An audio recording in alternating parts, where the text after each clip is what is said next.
기도하고 복음 전도의 삶 마지막 시간 12번째 강의 시작하겠습니다.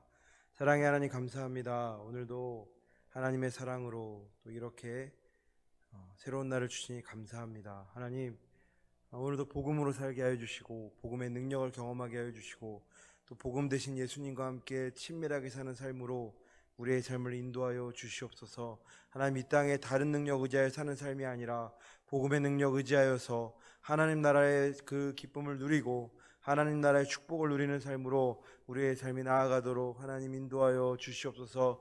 하나님, 이곳에 정말로 기름 부으심이 가득하게 하여 주시고 그래서 하나님 앞에서 하나님 안에서 우리가 주님의 자녀답게 살아가는 우리 모든 베델교회 사람들 또 유튜브로 함께 하시는 모든 성도님들 되시기를 주님의 이름으로 또 축복하고 또 환영합니다. 주님 함께 해 주시옵소서. 예수님의 이름으로 기도합니다.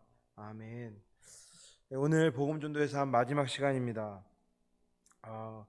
12강인데요. 이제 오늘은 뭘 할 것이냐?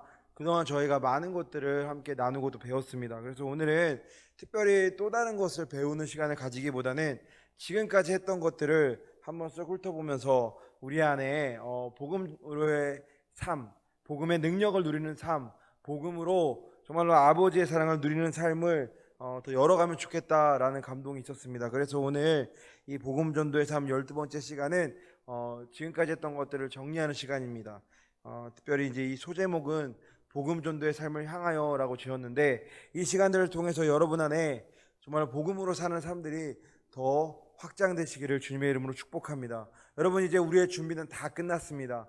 우리가 11주간 유튜브로 함께 하셨든 현장에서 함께 하셨든 또 이후에 녹화된 걸 보셨든 상관없이 누구나 이 복음 전도의 삶에 동참하신 분들이라면 분명한 사실은 이겁니다. 이전보다 더욱 복음으로 사는 삶이 열린다는 것입니다.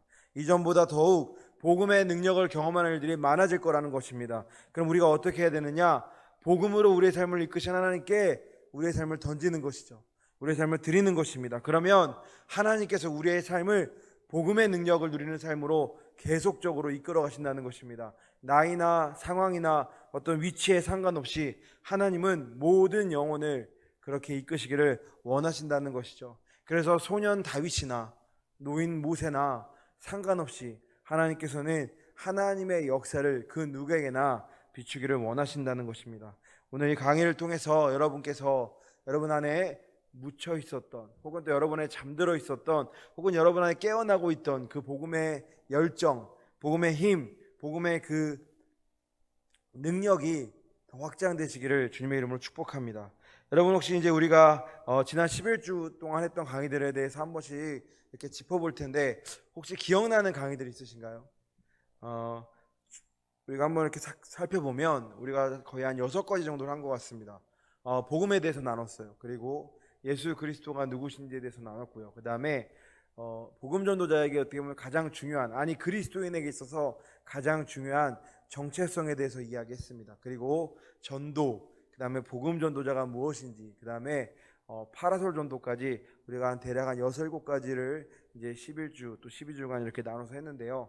그것들이 여러분 안에 다 기억 안 나셔도 괜찮습니다. 오늘 이 정리하는 시간들을 통해서 다시금 생각나게 해주실 뿐만 아니라 또 우리 하나님께서 우리에게 힘을 주셔서 복음의 능력을 누리는 삶으로 인도해 주실 것이기 때문이죠. 우리가 해야 할 건 무엇이냐? 복음 대신 예수 그리스도에게 우리의 시선을 맡기는 것입니다. 히브리서 말씀은 이야기하잖아요. 믿음의 주여 온전케 하시는 이 예수를 바라보자. 그러니까 우리가 믿음으로 살 수 있는 비결은 내가 오늘까지 얼마나 믿음으로 살았느냐보다 지금 믿음을 이루게 하신 예수님을 바라보고 있느냐, 이게 더 중요하다는 것입니다. 여러분, 그래서 초신자임에도 불구하고 기도의 응답을 경험하는 사람들이 있고요, 오랫동안 믿어왔지만 정말로 기도하지만 기도에 대한 별로 믿음이 없는 분들도 계시다는 것이죠. 이 차이가 어디서 오느냐? 믿음의 주요 온전케 하시는 이 예수를 바라보느냐 또 아니냐에서 온다는 것입니다.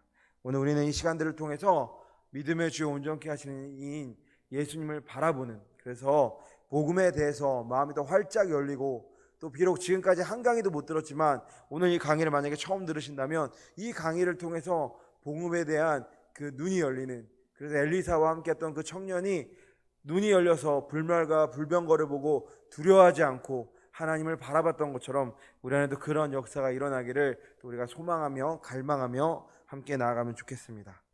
이제 우리 1강부터 한번 이렇게 쭉 훑어볼 텐데요. 우리가 처음에 1, 2주차에는 복음에 대해서 이야기했습니다. 그럼 복음은 풀어서 이야기하면 이것이죠. 복된 소리, 가스펠이라고 이야기합니다. 복된 소리. 왜 복된 소리냐? 이것을 외치는 사람이나 듣는 사람 모두가 복이 되는 소리라고 말씀드렸습니다. 그렇다면 왜 이게 복인가? 바로 예수님 안에 있는 그 생명이 우리에게 왔다는 것을 전해주는 것이죠. 예수님 안에 있는 그 죄를 깨는 권세가 예수님의 그 십자가의 죽음으로 우리의 죄의 권세를 다 깨뜨리셨다는 것을 우리에게 알려주기 때문입니다. 그러니까 이것이 복음이죠. 생명을 주실 뿐만 아니라 죄에서 자유케 하신 사건, 이 두 가지가 함께 가기 때문에 우리는 복음을 복된 소리로 받아들일 수 있는 것입니다. 그리고 정말 감사한 건 무엇이냐? 이 주님께서 우리를 떠나지 않으신다는 것이죠. 떠나지 않고 여전히 우리를 살리실 뿐만 아니라 우리의 지금 세대와 다음 세대들을 살려가시는 그분이 바로 우리가 신뢰하고 우리가 믿고 우리가 따르는 우리 주님이시라는 겁니다. 여러분, 그런데 성경 가운데서도 봐도 또 역사적으로 봐도 어떤 사람은 이 복음을 복으로 받습니다. 그런데 또 어떤 사람은 이 복음을 복으로 받지 못하죠. 예를 들었습니다. 바리새인의 예를 들었었는데요. 바리새인보다 그 예수님 오셨을 당시에 성경을 잘하는 사람은 없었습니다. 바리새인이 가장 성경을 잘하는 집단이었고요. 또 바리새인을 통해서 많은 사람이 성경을 배웠습니다. 그런데 문제가 뭐냐? 그 말씀이 육신이 되어 오신 예수님을 알아보지 못한다는 거죠. 그렇게 말씀을 수십 번, 수백 번 듣고 읽고 또 심지어 하브르타 이래서 유대인들 가정에다 나누지만 그 복되신 예수님을 못 알아봤다는 것입니다. 왜냐하면 그들이 기다린 복은 지금 예수님이 어떤 형상화해서 오신 그런 복이 아니었기 때문이죠. 우리를 이 로마의 압제에서 자유케 하고 우리는 지금 나의 어려운 어떤 삶의 문제에서 당장에 풀려나게 하실 분, 바로 그분을 기대한 것입니다. 그러니까 복음이신 예수 그리스도가 와도 알아볼 수 없었던 것이죠. 그런데 많은 사람들이 결국은 오해했습니다. 성경뿐만 아니라 많은 교회사에서 많은 사람들이 오해했죠. 여러분, 그래서 그 바울이 쓴 서신에 보면 바울과 함께 있었지만 바울을 떠나간 사람들이 있습니다. 그러니까 이 사람들이 처음에 바울을 보고 어떻게 생각했을까요? 야, 대단한 삶이다. 나도 바울과 함께하면 저 복음을 누릴 거야 라고 왔을 겁니다. 그런데 자기들의 삶에선 실제적으로 그 복음의 능력이 누려지지 않을 수도 있고요. 봤지만 그것이 바울의 것이지 자기 것이 아니라는 느낌이 들었을 수도 있습니다. 그래서 이런 차이가 생기는 것이죠. 그러니까 누군가에게 복음이 복이 되고 누군가에게 복음이 복이 되지 않는 이유, 바로 이런 차이가 있는 것입니다. 성경이 말하는 구원과 세상이 말하는 구원이 다르기 때문입니다. 여러분, 세상이 말하는 구원은 무엇인가요? 당장 나를 이 문제 가운데서 건져낼 무언가를 이야기합니다. 조금 더 윤택한 생활, 조금 더 안락한 생활, 조금 더 편안한 어떤 것들을 이야기하죠. 특별히 지금 우리나라의 경우는 사실 이제 못 먹고 못 입는 사람은 많지 않습니다. 그런데 여전히 사람들이 원하는 복은 무엇인가요? 더 풍족하게 되고 더 안락하게 되고 그것을 더 여전히 사람들이 쫓는다는 것이죠. 이렇게 좋아져도 결국은 채워지지 않는 것을 경험하면서도 사람들은 또 오해하고 착각한다는 것입니다. 더 채워지면 더 행복할 거야. 그러나 성경은 이야기하죠. 하나님 주시려는 복은 더 채워지는 것이 아니라 완전히 새로운 차원의 삶. 그래서 이제는 있고 없고로 내가 힘들고 좌절하고 무너지는 삶이 아니라 그것을 넘어서서 어떠한 상황에서든지 기쁨을 누리고 하나님의 평강을 누리는 삶. 그래서 더 깊은 믿음의 지경으로 나아가는 삶. 그래서 나의 삶만 회복되고 좋아지는 삶이 아니라 나로 인해 많은 사람이 하나님의 영광을 보게 되는 삶. 바로 그 삶이 복음을 누리는 삶이라고 성경은 이야기하는 것입니다. 대표적인 예로 우리가 바울을 들 수 있겠죠. 여러분, 바울보다 구약의 그 하나님을 신실하게 믿었던 사람은 많지 않을 것입니다. 바울은 그래서 신실하게 하나님을 부인하는 예수 그리스도를 따르는 자들을 잡으러 다녔습니다. 그런 바울이 예수님을 만나는 거죠. 눈이 멀고 아나니아 그 눈을 고쳐주고, 그러면서 예수님을 인정하게 되고 평생 예수님을 따라가게 되는 것입니다. 그러면서 바울이 완전히 모든 것들이 변하게 되죠. 그리고 바울이 크게 세 가지를 고백합니다. 우리 앞에 있는 건데요. 우리 1번 한번 같이 읽어볼까요? 시작. 복음은 모든 믿는 자에게 구원을 준다. 여러분, 바울이 어떻게 이런 고백을 할 수 있었을까요? 바울이 구원을 받은 것을 깨달은 것입니다. 아, 내가 구원 받았구나. 어떻게 해요? 삶에서 그런 일들이 일어나는 거죠. 이전에 율법과 어떤 이전에 구약의 말씀으로만 무장했던 나에서 예수님의 말씀이 내 안에 들어오니까, 예수님을 날 받아들이니까 어떤 이전에 경험하지 못했던 자유함들, 그 다음에 예수님 안에서 풀어지는 어떤 그런 치유와 또 하나님의 어떤 감동들이, 그것들을 경험하면서 아, 내가 구원받은 사람이구나 하는 것들을 더 분명히 알게 되더라는 거죠. 두 번째, 2번 한번 같이 읽어보겠습니다. 시작. 복음은 하나님의 능력이 된다.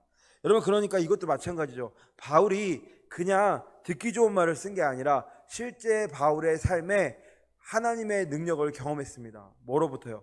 내가 예수 그리스도를 나의 구주, 나의 하나님으로 인정하고 영접한 그 순간부터 그걸 경험하기 시작한 거죠. 그러니까 바울에게 복음은 바로 하나님의 능력인 것입니다. 3번은 제가 읽어드리겠습니다. 복음에는 하나님의 의가 나타난다. 그러니까 의 대신 예수 그리스도의 인도하심을 바울이 계속 경험하죠. 어떤 경우는 예수님께서 성령의 음성을 통해서 바울을 계속 전도에 나가게 하십니다. 그런데 또 어떤 경우는 막으시죠. 그리고 뭘 하시느냐? 그 머문 곳에서 또 복음을 전하게 하시는 것입니다. 그러니까 바울이 계속해서 하나님의 인도하심을 받는 거죠. 주님의 인도하심을 경험하니까 하나님의 의가 나타날 뿐만 아니라 그것으로 믿음에 이르게 되는 것들을 경험하는 것입니다. 이게 바로 바울이 경험한 복음인 것입니다. 그럼 복음은, 그래서 우리가 바울과 같은 삶으로 나아가야 되는 것입니다. 복음은 이제 더 이상 교회 안에서 제한되어지면 안 됩니다. 복음은 더 이상 예배 안에 제한되어지면 안 됩니다. 복음은 삶과 신앙을 분리하지 않는 지점까지 나아가야 하는 거고요. 복음은 나의 삶에 실제적인 하나님의 일들이 일어나야 되는 것입니다. 복음은 실제로 모든 믿는 자에게 구원을 주신 하나님의 은혜를 경험해야 되는 것이죠. 하나님의 역사를 경험하는 삶, 바로 그것이 복음의 삶인 것입니다. 바울이 경험한 그 삶이 바로 복음의 능력인 것입니다. 여러분, 마귀는 우리에게 계속 이야기할 것입니다. 복음이 별 능력이 없을 거다. 그러나 분명한 사실은 여전히 오늘날에도 복음을 붙잡고 복음의 능력으로 하나님의 그 길을 따라간 사람들은 하나님의 역사를 경험하더라는 거죠. 이곳에 모인 모든 성도님들이 그 복음의 능력을 누리시게 되시기를 주님의 이름으로 축복합니다. 우리가 그 다음에 나눴던 것이 예수 그리스도입니다. 여러분, 예수님을 빼고서는 교회는 생각할 수 없습니다. 예수님은 교회의 머리라고 하잖아요. 그러니까 예수님을 제외하고 또 혹은 우리의 조상을 제외하고 우리가 이렇게 내려올 수 없듯이 생각할 수 없는 것이죠. 하물며 교회의 머리 대신 예수님을 우리가 고민하지 않고 기도하지 않는다면 우리의 신앙은 사실은 바른 길을 갈 수 없는 것입니다. 그렇다면 예수님이 보통 사람과 다른 점이 있다는 것입니다. 우리가 그것을 총 6가지로 이렇게 설명해 드렸는데요. 무엇보다 여러분, 이 6가지를 아는 것보다 더 축복드리는 것은 주님과 더 친밀해지시기를 축복합니다. 그리고 그 안에서 6가지가 다시 정립되면 좋겠습니다. 첫 번째로 뭐냐? 우리 맨 첫 번째 구약 성경이, 거기 한번 같이 읽어보겠습니다. 시작. 구약 성경이 450번 이상 예언. 그러니까 구약의 말씀이 450번 이상 예수님을 예언했습니다. 예수님 이런 분입니다. 예수님 이렇게 오실 것입니다. 예수님이 오시면 이런 일이 일어납니다. 요엘서에서도 증거하죠. 예수님이 말세에 임하시면, 성령님이 임하시면 뭐 자녀들은 예언을 하고 아비들은 환상을 보고 그런 얘기들을 합니다. 그것뿐만 아니라 수많은 예언이 사실은 성경 구약에 가득한 것이죠. 그러니까 예수님은 다른 사람과, 보통 사람과 다른 것이 바로 이것이 첫 번째입니다. 두 번째, 하나님의 아들. 그거 한번 같이 읽어보겠습니다. 시작. 하나님의 아들이라 친히 주장하심. 여러분, 그러니까 예수님은 자기가 하나님의 아들이라고 친히 주장하십니다. 특별히 요한복음서에 보면요, 사람들이 계속 와서 물어봐요. 무슨 권위로, 무슨 힘으로 이런 일을 행하냐 물어보면 늘 얘기하죠. 아버지께서 하시니 나도 안다. 아버지께서 보내셨으니 내가 왔다. 아버지께서 아시는 것을 나도 안다. 너희들은 나를 보았으니 아버지를 본 것이다. 계속적으로 예수님은 어떻게 자기를 설명하느냐? 아버지와 자기의 관계를 통해 설명합니다. 아버지와 자신을 떼어놓을 수 없다고 말씀하는 것이죠. 그래서 심지어 얘기하시잖아요. 나를 보면 아버지를 본 것이다. 보통 사람은 웬만하면 이렇게 하지 않습니다. 물론 우리나라에도 가끔 정신 나간 사람들이 한 30명 정도 있었습니다.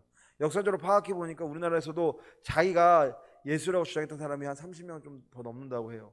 물론 지금 더 생길 수도 있는데요. 제가 신대원 다닐 때 들었던 것으로 기억해 보면 한 30명 정도 된다고 합니다.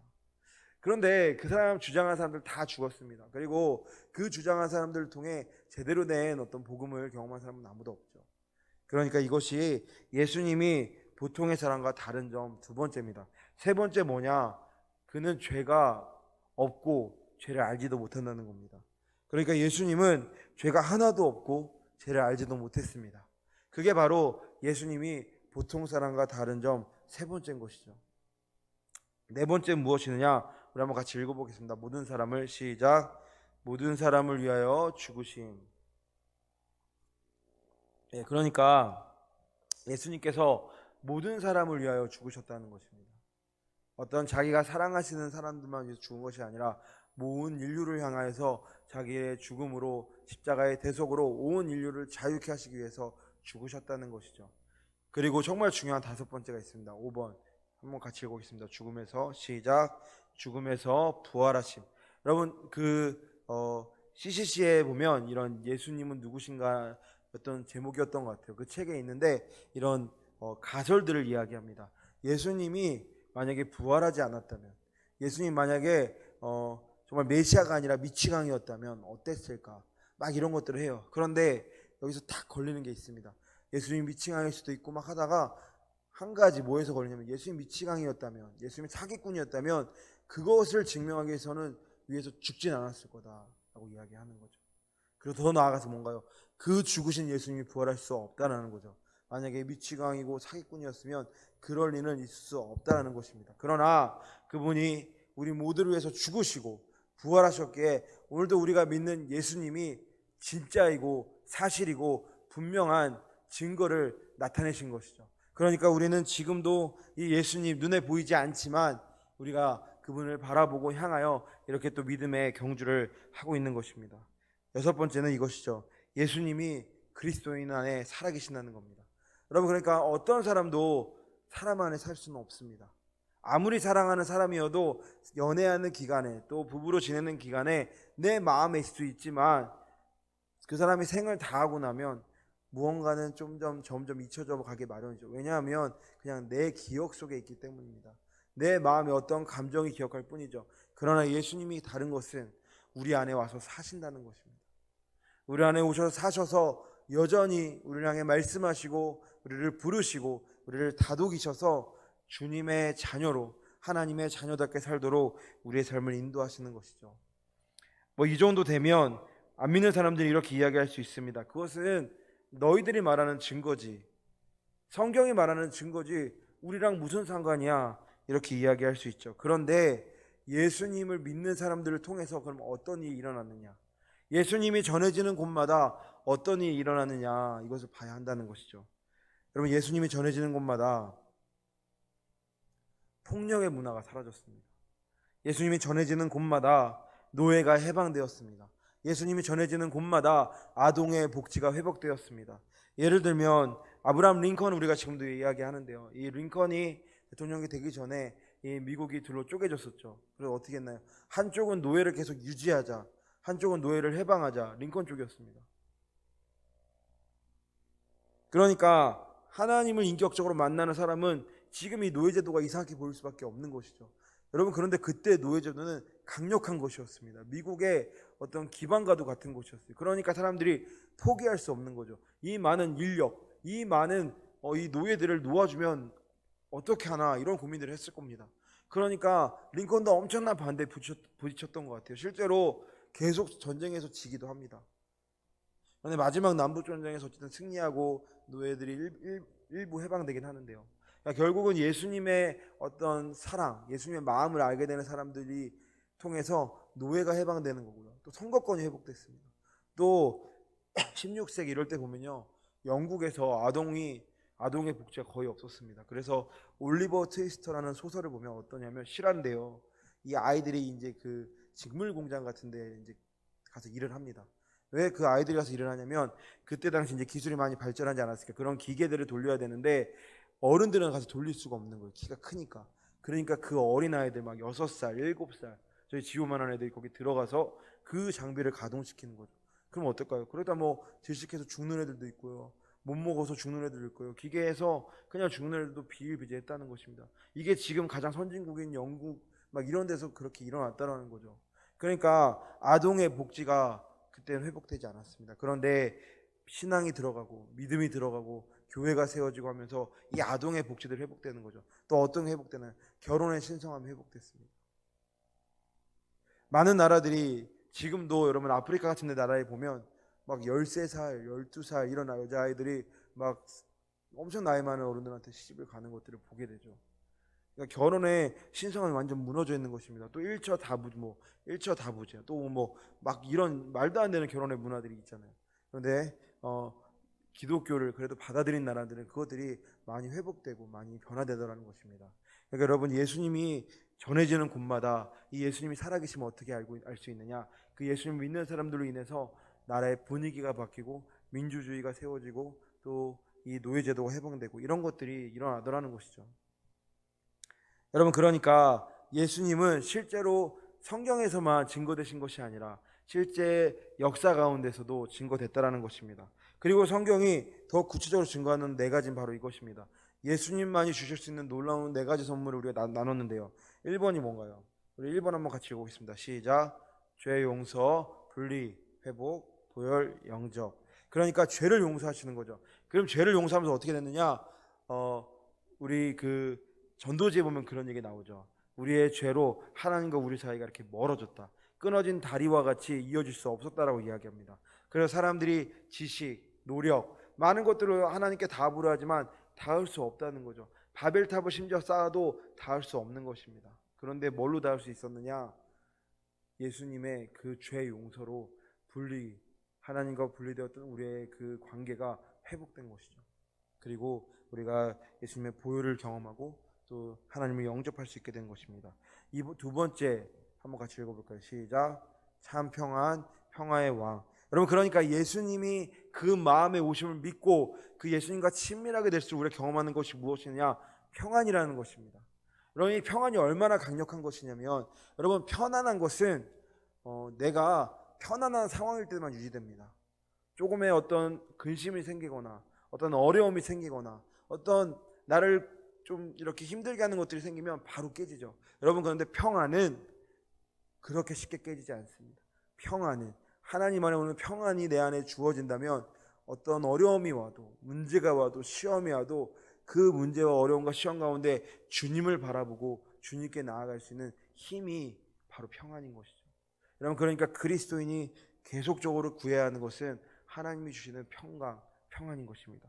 세 번째로 무엇이느냐? 우리 3번 같이 읽어보겠습니다. 시작. 삶의 목적. 여러분, 그러니까 삶의 목적이 회복됩니다. 예수님을 인격적으로 만나면 삶의 목적이 회복되는 거죠. 이것은 다음 세대들에게 정말 중요한 사실인 것 같습니다. 요즘 다음 세대들을 만나서 이야기해보면 꿈이 별로 없습니다. 누군가가 이게 좋아라고 말해준 직업은 있어요. 그런데 내가 정말 가슴 뛰게 하고 싶은 게 별로 없고요.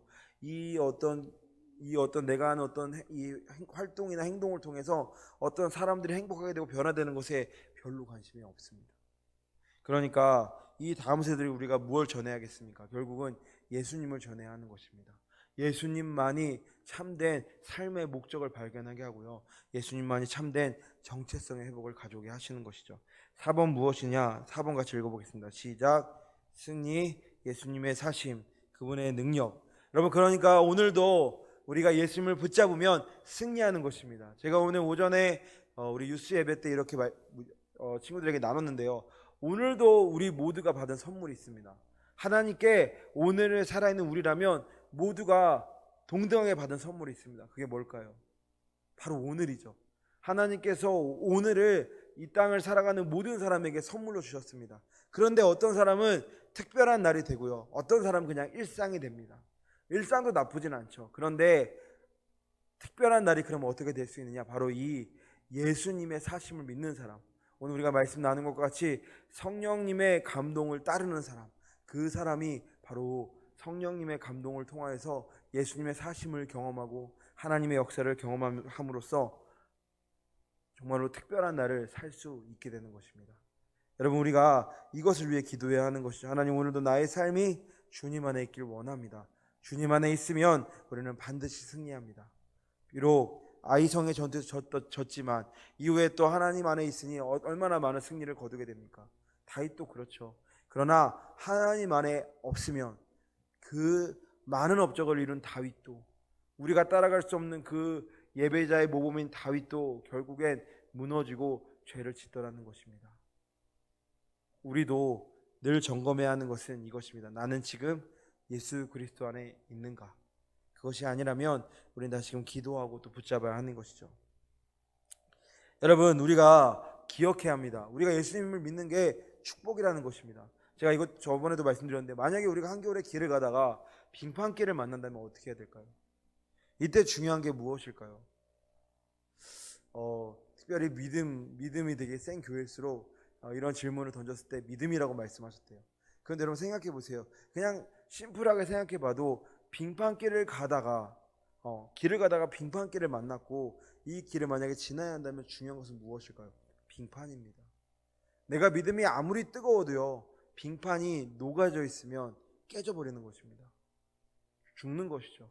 그러나 내가 믿음이 조금 약하여도 탄탄한 빙판이면 안전하게 그 길을 다 건널 수 있는 것입니다. 여러분, 그래서 우리가 예수님을 믿는 것이 축복입니다. 왜냐하면 예수님은 온전하시기 때문이죠.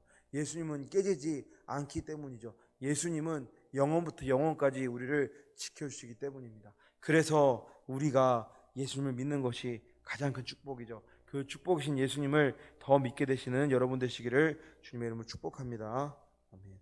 우리 그 다음에 세 번째로 정체성에 대해서 이야기했습니다. 여러분, 정체성 이야기하면 여러 가지 이야기할 수 있는데요, 이겁니다. 나는 누구인가? 여러분, 그거 아세요? 나는 누구인가를 우리 어린애들도 생각합니다. 고민합니다. 나는 누구지? 근데 어린애들은 그럼 답을 어디서 찾을까요? 부모님을 보면 찾겠죠. 친구를 보면서 찾겠죠. 우리가 잘 아는 동화가 있잖아요. 미운 오리 새끼. 여기에 보면 우린 다 압니다. 지금 백조라는 거. 그런데 자기가 오리인 줄 알죠. 그래서 이 오리가 어떻게 하나요? 오리들을 열심히 관찰합니다. 왜요? 맨날 혼나기만 하니까요. 자기는 다른 오리에 비해서 못생겼고요, 자기는 다른 오리에 비해서 빠르지도 않고요. 그러니까 계속 뭔가 이렇게 혼이 나고 또 꾸짖음을 듣는 거죠. 그래서 늘 오리를 보고 어떻게 하면 좋은 오리가 될까, 어떻게 하면 멋진 오리가 될까 이렇게 생각합니다. 그런데 이 동화가 정말 반전이 있죠. 마지막에 어떤 특별한 게 없었습니다. 그냥 오리가 길을 헤매고 막 이렇게 그 여정 끝에 뭘 보나요? 백조를 보는 거예요. 백조를 보는 순간 누가 알려주지도 않았는데 깨닫죠. 아, 내가 백조였구나. 그리고 이 오리가 날개질을 하며 날아오르는 것으로 이 동화가 끝이 납니다. 여러분, 우리도 마찬가지입니다. 하나님을 볼 때 깨닫는 거예요. 아, 내가 하나님의 자녀구나. 그런데 바쁘게 세상을 살다 보면 어떤가요? 그냥 우리도 미운 오리 같습니다. 조금 더 사람들 사이에서 괜찮아야 되고, 사람들 사이에서 조금 더 매너 있어야 되고, 조금 더 사람답게 사는 도리를 지켜야 되고, 그냥 이 정도 수준에서 살아간다는 것이죠. 그런데 하나님을 보게 되면, 하나님의 마음을 알게 되면 우리 안에 그런 믿음이 일어나는 겁니다. 나는 하나님의 자녀구나. 나는 이 세상의 법칙에 제한되는 삶이 아니라 하나님의 나라 안의 방식에서 자유롭게 살 수 있는 삶이구나. 이것을 깨닫는다는 것입니다. 여러분, 이걸 잘 모르면 어떻게 될까요? 이걸 잘 모르면 이 오리 새끼와 똑같습니다. 끊임없이 인정받으려고 애를 쓰는 것입니다. 오리답게 행동해서, 오리답게 노력해서 끊임없이 인정받으려고 애쓰는 거죠. 말을 좀 바꿔보면 끊임없이 인간답게 살고 인간답게 노력해서 인정받으려고 애를 쓰는 것입니다. 그렇다고 우리가 인간답지 않게 살자는 것이 아니죠. 인간답게 사는 것을 넘어 하나님의 자녀답게 살자는 것입니다. 여러분, 성경이 말한 하나님의 자녀는 인간담을 다 포함하고 있습니다. 그러나 거기서 머물지 않는다는 거죠. 뭔가요? 우리를 그 이상의 삶, 그 이상의 자유를 누리는 삶, 그러니까 정말 기도하면 하나님의 응답을 누리고, 기도의 응답이 지금 이루어지지 않아도 믿음으로 취하고 내 상황이 지금 답답하여도 감사하며 나아갈 수 있는 믿음으로 하나님을 봄으로써 하나님 보신 은혜를 누리는 삶, 바로 그것이 하나님의 자녀의 삶인 것이죠. 바로 이것이 정체성의 회복이신 것입니다. 여러분, 그러니까 우리가 정체성이 회복되려면 끊임없이 사람을 관찰하는 것으로는 회복되지 않습니다. 저도 생각해보면 중학교, 고등학교 때 정말로 멋진 친구들을 많이 따라해봤습니다. 연예인도 따라해보고요. 그런데 거기서 답이 없더라는 것입니다. 그런데 20살도 처음 예수님을 인격적으로 만나고 그때 깨달은 것이죠. 내 삶이 그렇게 살아서는 끊임없이 남에게 잘 보이려고 애쓰고 남에게 인정받으려고 애쓰다가 그냥 끝났던 삶이 되었겠구나, 이런 생각이 너무나 감사한 거예요. 내가 이 끊임없는 그 소용돌이에서 빠져나올 수 있음이 얼마나 감사한 것인가. 여러분, 그러니까 하나님의 자녀는 하나님 안에서 자유함을 누려야 합니다. 하나님의 자녀는 하나님 안에 누려지는 자유함이 있는 것이에요. 이게 없으면 그리스도인이어도 아무리 많은 부를 가져도 아무리 많은 어떤 권력을 가져도 유명세를 가져도 결국은 공허한 것입니다. 우리가 제일 먼저 회복해야 할 것은 바로 정체성이죠. 여러분, 정체성이 그럼 뭐가 중요하냐? 내가 무엇을 믿느냐입니다. 나는 무엇을 믿느냐입니다. 우리 그 밑에 정체성은 거기 한번 같이 읽어보실까요? 시작. 정체성은 무엇을 믿느냐가 중요하다. 여러분, 정체성은 무엇을 믿느냐가 중요합니다. 왜냐하면 잘못된 정체성이 어디서 오냐면요, 잘못된 믿음을 통해 옵니다. 예를 들면서 아이들이 자랄 때 어떤 학대받는 가정의 아이들은 어떨까요? 이렇게 안 맞아라고 처음에 생각할 겁니다. 나중에 어떻게 생각할까요? 이렇게 해야 내가 사랑을 받아. 그래서 그 어떤 학대 신고가 들어오고 가정에 가면 어떨까요? 아이가 처음에 계속 부인해요. 맞은 적 없어요. 그런 적 없어요. 아니, 아빠가 나를 사랑해서 그랬어요. 엄마가 나를 사랑해서 그런 거. 그래서 그렇게 힘들대요. 이걸 진상을 파악하고 규명하고 조사하는 게 어떻게 된 거예요? 잘못된 믿음이 이 아이 안에 생긴 거죠. 내가 잘못해서 그래. 이랬다는 거예요. 내가 잘못해서 아빠가 나를 때리는 거야. 내가 실수해서 엄마가 나를 때리는 거야. 이렇게 믿게 되더라는 것입니다. 여러분, 그러니까 잘못된 믿음이 있으면 제대로 된 정체성이 있을 수 없습니다. 더 큰 문제는 뭔가요? 이렇게 아이가 자라서 가정을 이루면 그때 이제 계속 생각하는 거예요. 나는 우리 아빠처럼 우리 엄마처럼 하지 않을 거야 라고 하지만, 여러분, 결국 자세히 보면 100에 한 7명, 8명은 결국은 그 엄마처럼 아빠처럼 하는 모습들이 조금씩 다 있다는 것입니다. 물론 그 과정 가운데 하나님을 만나고 하나님의 사랑을 누리면서 점점 약해지는 사람도 있지만 또 그런 것이 더 강화되어지는 사람들도 있더라는 것이죠. 그래서 우리가 조사해 보면 많은 지금 학교 폭력을 하는 친구들이나 또 가정 폭력을 하는 사람들 중에 부모님들이 그랬던 경우가 되게 많다라는 거예요. 그러니까 잘못된 믿음이 잘못된 정체성을 가져오는 것입니다. 그런데 제대로 된 정체성이 있으면 어떠냐? 위기를 이길 힘을 갖고 있습니다. 여러분, 예수님을 예를 들 수 있죠. 예수님께서 이렇게 성령의 세례를 받으시고요. 어디로 가시나요? 마귀에게 끌려 광야로 가십니다. 당황스럽죠. 성령의 세례를 받으셨으면 이제 가서 멋지게 사역해야 될 것 같은데 마귀에게 끌려 광야로 가셨다라고 이야기해요. 그리고 40일 동안 시험 받으셨다라고 말인 성경을 증거합니다. 그래서 마귀가 끊임없이 예수님을 시험해요. 이렇게 해봐, 저렇게 해봐, 이렇게 하면 다 줄게, 세상을 줄게, 그렇게 막 하는 거예요. 그런데 예수님은 어떻게 할까요? 예수님이 흔들리지 않습니다. 예수님 말씀으로 다 쳐냅니다. 어떻게 가능했을까요? 예수님이 흔들리지 않는 정체성을 갖고 계신 것이죠. 올바른 믿음을 갖고 계셨던 것입니다. 하나님이 나의 아버지라는 믿음이 예수님 안에 가득히 깊이 자리 잡고 있으니까 아무리 마귀가 와서 정말로 눈앞에 그런 환상을 보이고 막 그렇게 데리고 가도 이래도 끄떡하지 않으셨던 것이죠.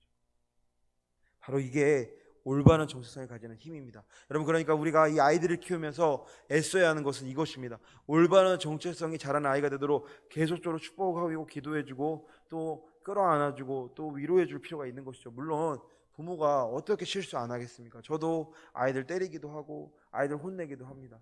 중요한 건 이것입니다. 아이들을 혼내지 않으려고 애쓰는 것이 아니고요, 아이들에게 하나님의 사랑을 마음껏 부어주도록 애를 써야 하는 것입니다. 그렇게 되면 점점 아이들을 혼내기보다는 더 지혜롭게 대하게 되는 것이죠. 그러니까 우리는 무엇을 해야 되느냐? 올바른 믿음, 올바른 정체성을 갖도록 우리가 애써야 하는 것입니다. 여러분, 그러면 어떻게 올바른 믿음이 생길까요? 어떻게 온전한 믿음이 생기게 되는 것일까요? 계속 나누고 있습니다. 바로 하나님을 볼 때 그것이 가능합니다. 하나님을 볼 때 가는 것이죠. 방금 전에도 이 말씀드렸지만 겨울에 길을 가다가 빙판길을 만나면 중요한 건 믿음이 아니고 빙판입니다. 그러니까 믿음의 대상이 중요한 것이죠. 내가 얼마나 간절하게 믿는지 별로 중요하지 않습니다. 여러분, 세상의 사람들 얼마나 간절하게 믿습니까? 내가 부자가 될 거야. 내가 행복해질 거야. 나는 멋진 남자를 만날 거야. 나는 멋진 아내를 만날 거야. 정말로 간절한 믿음을 갖고 있습니다. 그러나 그것으로 그렇게 결과적으로 가지 않던 게 많더라는 거죠. 그러니까 중요한 건 믿음의 대상입니다. 내가 지금 믿는 믿음의 대상이 무엇이냐가 너무나 중요합니다. 얼마나 잘 믿고 얼마나 열심히 믿느냐, 얼마나 열심히 사느냐보다 더 중요한 건 내가 믿는 대상이 어떠느냐가 너무나 중요하다는 것이죠. 여러분, 그렇게 생각하면 우리가 믿는 분이 하나님인 것이 바로 축복인 것입니다. 우리가 믿는 분이 하나님인 것이 은혜인 것이죠. 왜냐? 하나님께서 여전히 수많은 영혼들을 회복시키시기 때문입니다. 하나님께서 여전히 수많은 영혼들을 구원하시기 때문이죠. 하나님께서 여전히 수많은 교회 가운데 하나님의 역사를 드러내고 계시기 때문입니다. 여러분, 바로 이것이 복음입니다. 하나님 우리를 이 땅에 오시고 하나님이 우리 이 땅 가운데 예수님을 보내주시고 우리를 구원하시고 또 여전히 우리의 삶을 맞으시는 이야기, 바로 이것이 복음인 것이죠. 완전한 길이 열린 것입니다. 그러면 이제 어떻게 해야겠습니까? 우리 빨간 글씨 한번 같이 읽어보겠습니다. 시작. 믿음은 아는 게 아니고 믿음으로 사는 것이다. 여러분, 우리가 다 알고 있습니다. 하나님의 자녀라는 것, 특별히 베들교회 다니시는 성도분이라면 아마 이제 귀에 못이 박히도록 들었잖아요. 나는 하나님의 아들이다. 하나님은 나를 사랑하신다. 매주 외치는 것입니다. 그런데 어떨 땐 이게 되고 어떨 땐 이게 안 되더라는 것이죠. 문제가 다가와도 어떨 땐 하나님을 향한 믿음으로 이겨내기도 하지만 어떨 땐 정말 작은 문제인데도 마음이 무너질 때가 있다는 것입니다. 언제 그럴까요? 믿음으로 살지 못할 때 그렇다는 것입니다. 많은 것을 아는 게 중요한 게 아니고요, 얼마만큼 믿음으로 살았느냐, 특별히 믿음으로 돌파하고 이겨낸 어떤 영역들은 여러분 믿음이 더 쌓여가죠. 예를 들어서 내가 기도해서 우리 아이 감기가 나왔다. 그럼 어떨까요? 그 다음에 감기에 대해서는 믿음으로 기도할 수 있는 겁니다. 예를 들어서 우리 아이 취업할 때 기도했는데 취업에 대해서 그럼 어떨까요? 다음에도 넉넉히 취업에 대해서 다른 사람 취업도 기도할 수 있는 거예요. 그런데 이런 것들 경험이 없으면 뭐 예배도 잘 드리고 뭐 여러 가지 믿음으로 하지만 어떤 고침받는 것에 대해 기도할 수 없습니다. 어떤 취업에 대해서 기도하지 못하게 되는 것이죠. 기도하더라도 잘 믿음이 일어나지 않는 것입니다. 여러분, 제자들을 예를 들 수 있습니다. 제자들이 예수님하고 3년을 다닙니다. 다른 분도 아니고 예수님하고 3년을 다녀요. 여러분 생각해 보세요. 정말로 우리나라에도 인정받는 어떤 교계의 목사님들 계시잖아요. 그분과 3년을 먹고 자고 했다고 생각해 보세요. 여러분, 믿음이 그냥 자랄 것 같지 않으신가요? 그런데 예수님하고 3년을 보냈는데요, 그때 어땠나요? 그들이 한없이 나약합니다.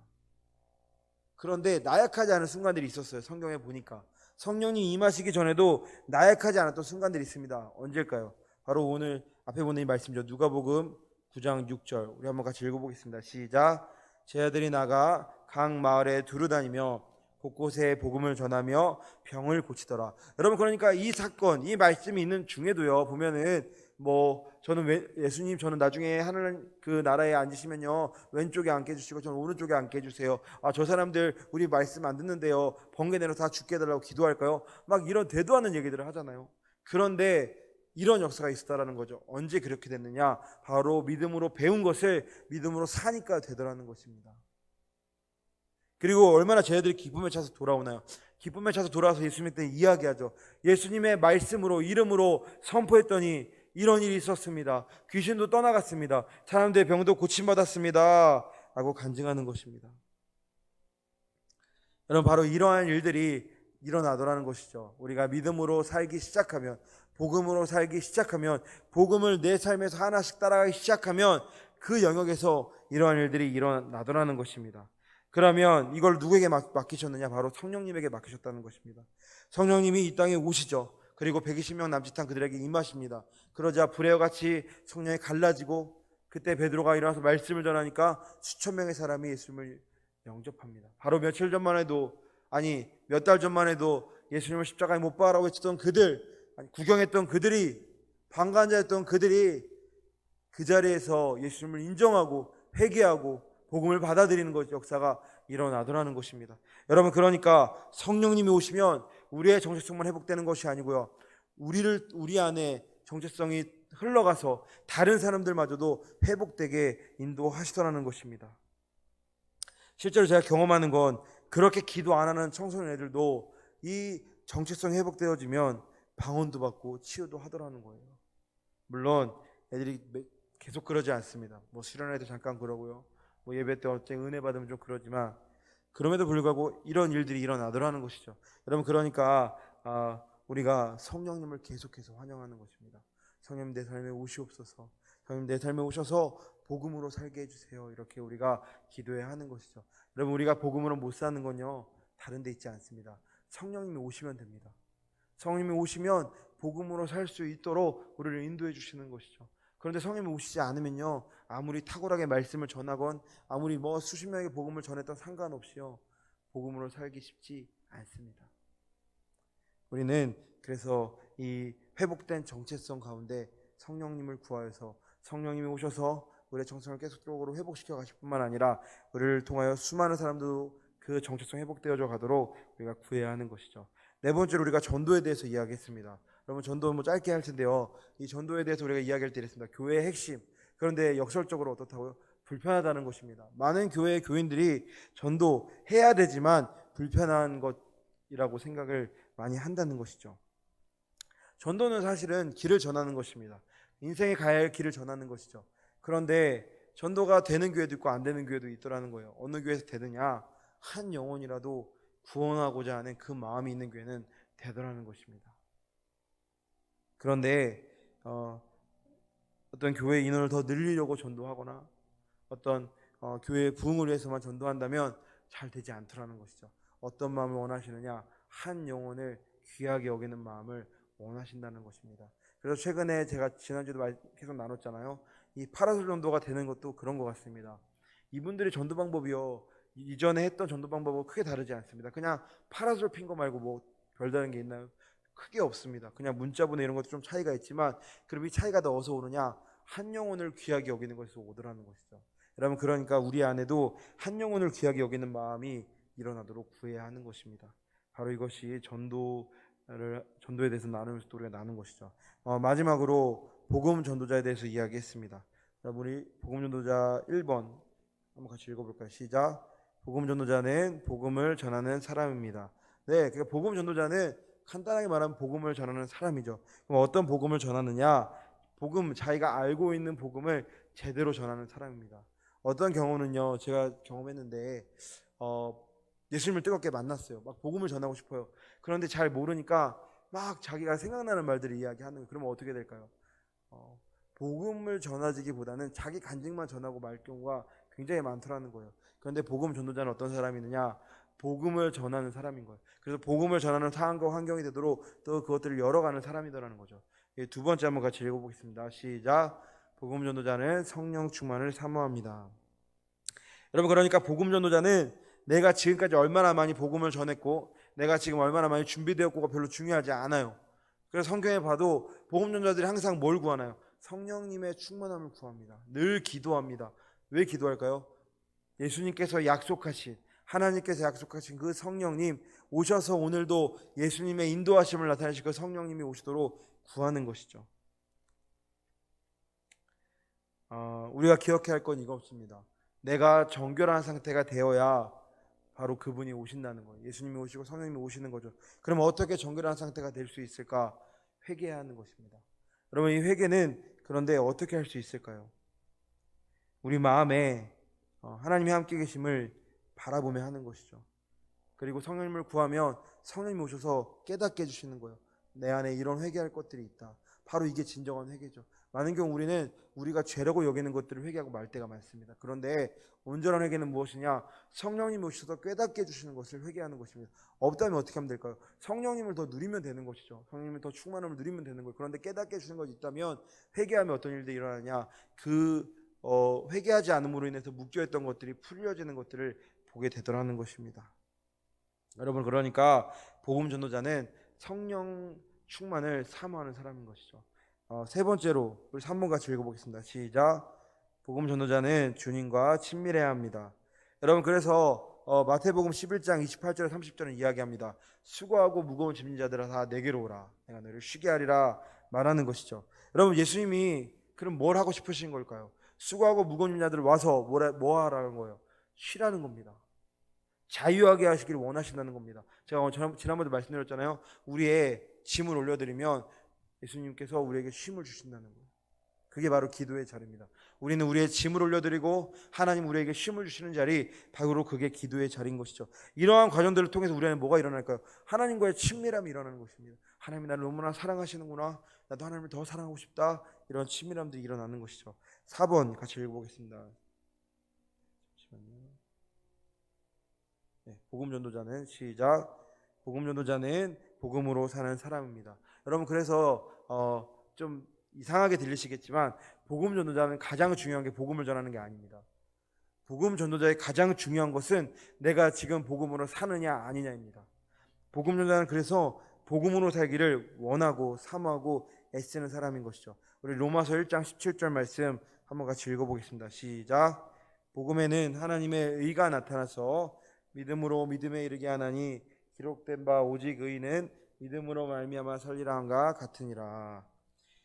여러분, 그러니까 하나님의 의신 예수님께서 이 땅에 오신 거예요. 그래서 그분이 뭐하게 하시려고 하는 거예요? 우리로 복음으로 살게 하려고 하시는 거예요. 복음이 정말 우리 삶에 복된 소리가 되도록 예수님의 인도하심을 받으라는 겁니다. 그러면 복음으로 살려는 사람은 그 인도하심을 받다 보니까 어떻게 될까요? 그 복을 누리고요, 그 인도하심을 누리고 평강을 누리고요, 의를 누리니까 복음을 전할 수밖에 없는 것입니다. 바로 이렇게 순서가 가야 하는 것이죠. 많은 경우 부담으로만 전하려고 한다면 너무나 힘듭니다. 여러분, 그러니까 먼저 기도할 것은 이걸 기도하십시오. 복음으로 살 수 있도록 하나님 인도해 주십시오. 내가 이걸 기도해야 하는 것이죠.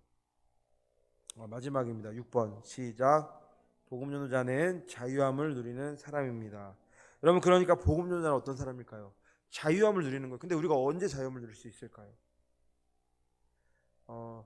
요한복음 8장 32절 말씀 한번 같이 읽어보겠습니다. 시작.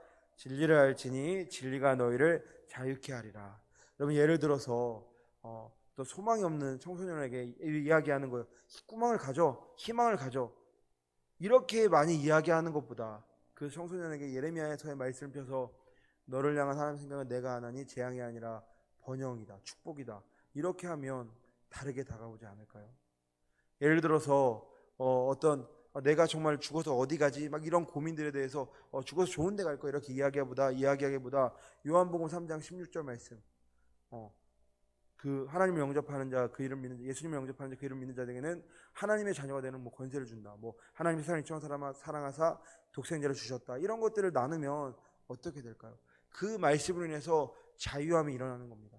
여러분, 그러니까 우리는 언제 자유하게 되느냐? 하나님의 말씀이신 하나님이 우리의 삶에 올 때에 우리가 자유하게 되는 것이죠. 바울과 실라 예를 들 수 있습니다. 바울과 실라가 감옥에 갇히죠. 그리고 그 성경이 증거하는데 이미 맞을 만큼 맞았습니다. 이미 당할 만큼 당했습니다. 그러니까 사실 거기서 뭔가 희망을 보이지 않습니다. 그런데 바울과 실라가 뭘 하냐면 찬송을 하기 시작합니다. 막 그들이 찬송을 하니까 갑자기 막 이 흔들림이 있고 진동이 있고 그들이 풀려나게 되는 거죠. 여러분, 하나님의 말씀을 내 삶으로 받아들이면 여러분의 삶에서 하나님 주시는 자유함을 경험하기 시작하는 것입니다. 상황의 변화가 하나도 없더라도 하나님의 말씀이 내 안에 든든히 서 있으면 끊임없이 이 말씀을 선포하며 갈 수 있는 힘이 생기는 것이죠. 그리고 그렇게 갈 때에 여리고성이 7바퀴 돌았을 때 무너진 것처럼 우리의 삶에 7바퀴 돌았을 때 무너지는 문제들을 보게 되는 것입니다. 여러분, 그러니까 진리는 우리를 자유하게 합니다. 진리 대신 하나님은 우리를 자유하게 하는 것이죠. 하나님은 모든 사람이 이렇게 바른 정체성을 가지도록 살아가기를 원하십니다. 그래서 복음 전도자가 복음을 전하면 어떤 일이 일어날까요? 이 사람의 정체성이 회복되는 것입니다. 내가 하나님의 자녀구나. 하나님이 나를 사랑하시는구나. 나는 이제 이 땅에서 죽음이 끝이 아니라 하나님의 나라로 가는구나. 천국으로 가는구나. 이러한 믿음이 일어나더라는 것이에요. 바로 이것이 복음 전도자의 삶인 것입니다. 바로 이것이 복음 전도자가 나아갈 길이라는 것이죠. 여러분 모두가 이 복음 전도자의 삶을 또 삶에서 누리게 되시기를 주님의 이름으로 축복합니다. 아멘. 여러분 이제 결론입니다. 우리 이제 한 50분 정도 계속 말씀 나누는데요.